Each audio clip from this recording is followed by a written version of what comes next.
Before there was a string of brutal stranglings in the 1960s, Phil DiNatale was mostly a mix between cop and father. And the one thing that would pull him away from his family was the thing he felt kept him the most safe: investigating crime.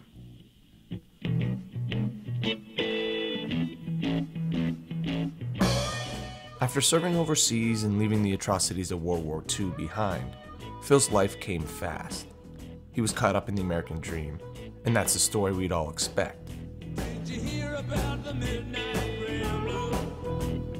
Phil was the type of guy who would double park in front of Mike's Pastry on Christmas Eve so his daughter could get a cannoli, and would take his wife to the 57 Bar and Grill on Stewart Street every Friday night after buying her a new dress.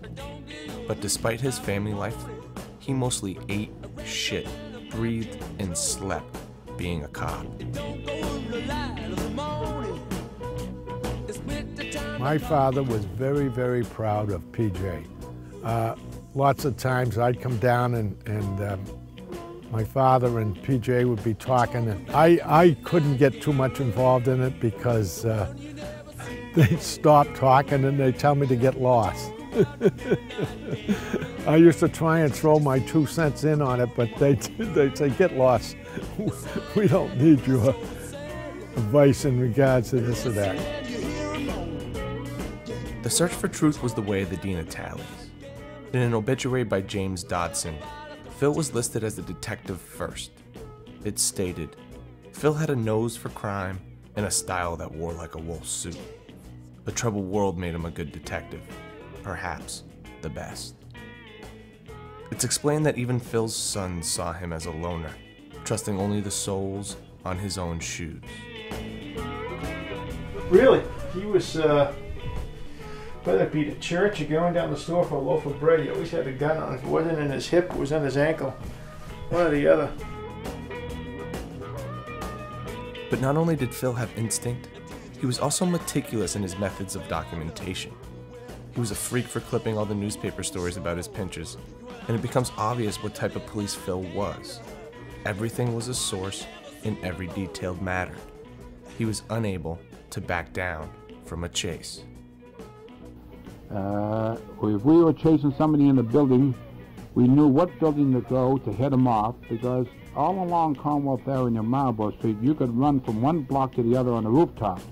And we knew then where every fire escape was, so we covered fire escapes, and many a time we apprehended our culprit by going to the right fire escape, to the right alley, and maybe to the right rooftop, and we would apprehend many of our peeping toms and burglars that way, because they didn't know the rooftops, but we did.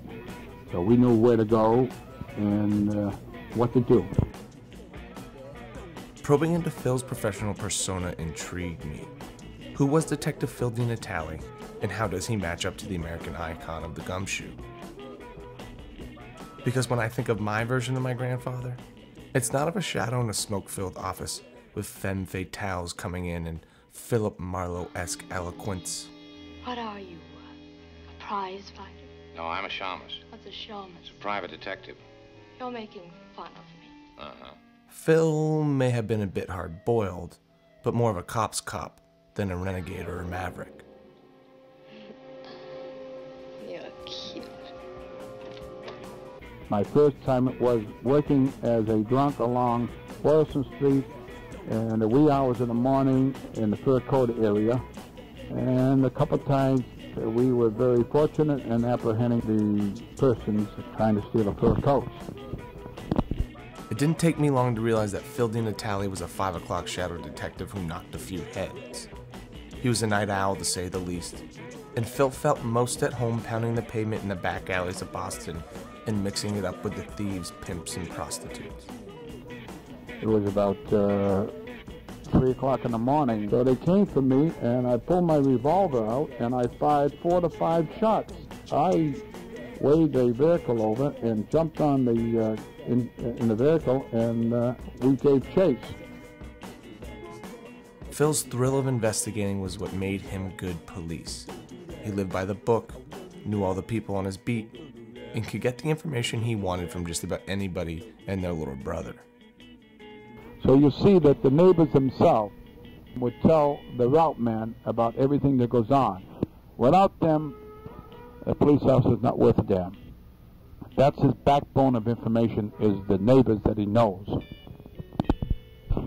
Phil DiNatale was a cop's cop, and his days working a beat eventually landed him as one of the lead detectives on the case of the Boston Strangler, where over an 18-month period from 1962 to 1964, 13 women were strangled and sexually assaulted in the greater Boston area. Well, you heard about the Boston. It's not one of those.